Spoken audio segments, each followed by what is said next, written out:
I now give the floor to His Excellency Subramaniam Jaishankar, Minister for External Affairs of India.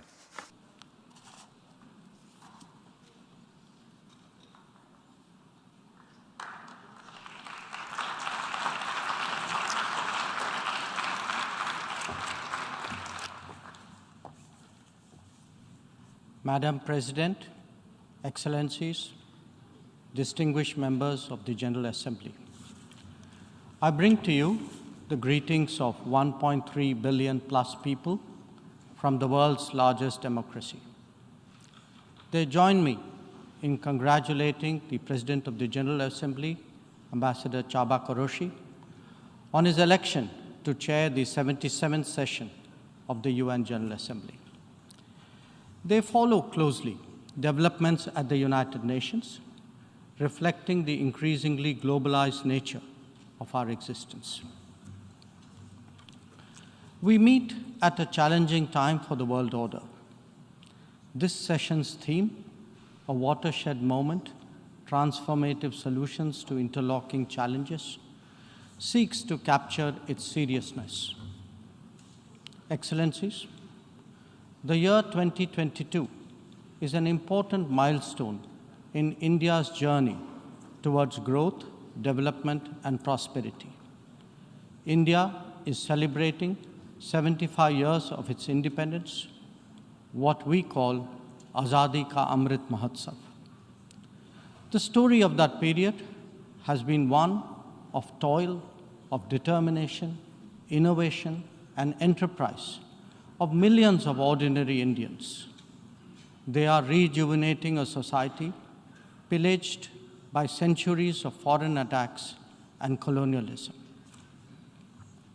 And they are doing so in a democratic framework whose steady progress is reflected in more authentic voices and grounded leadership.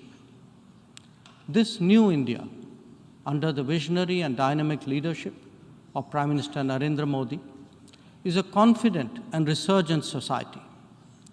Its agenda for our centenary will be achieved through the 5 pledges that we committed to on our Independence Day.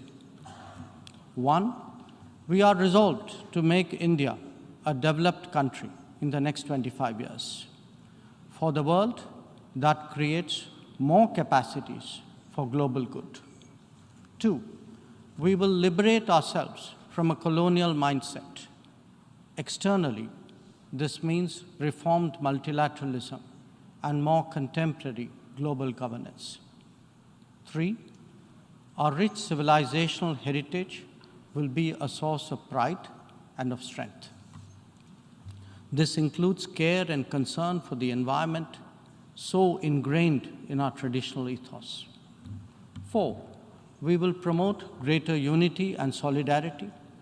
This expresses a coming together on global issues such as terrorism, pandemics, or the environment. And 5, we will instill consciousness of duties and responsibilities. This applies to nations as much as it does to citizens. These 5 pledges affirm our age-old outlook that sees the world as one family.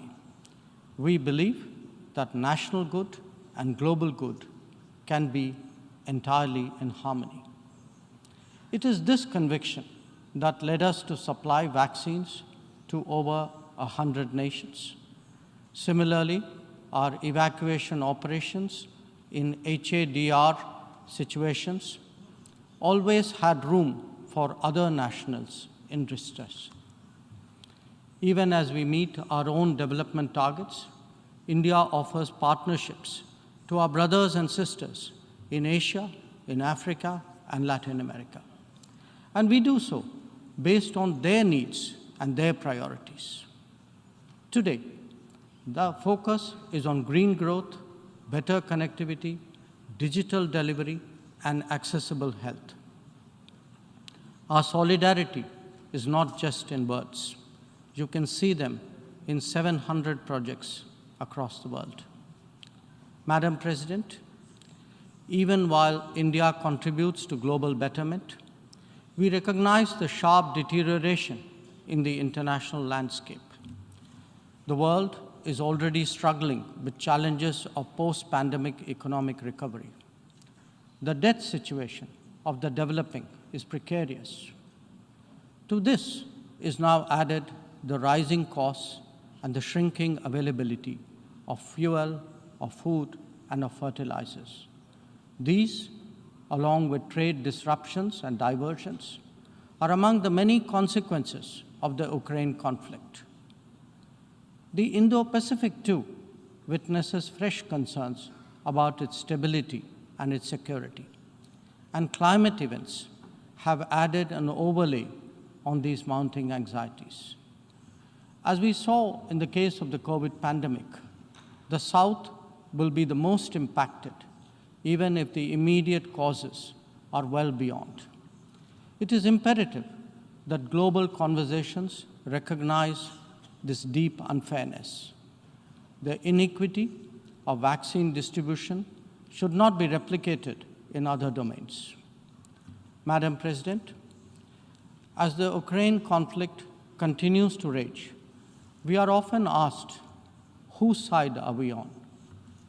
And our answer each time is straight and honest.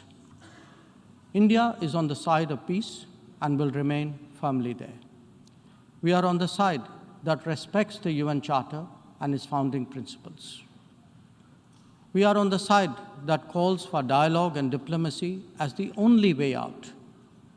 We are on the side of those struggling to make ends meet, even as they stare at the escalating costs of food, of fuel, and fertilizers.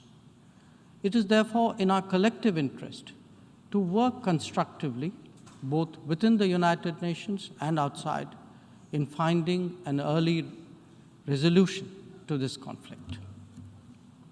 Excellencies, while the global attention has been on Ukraine, India has also had to contend with other challenges, especially in its own neighborhood.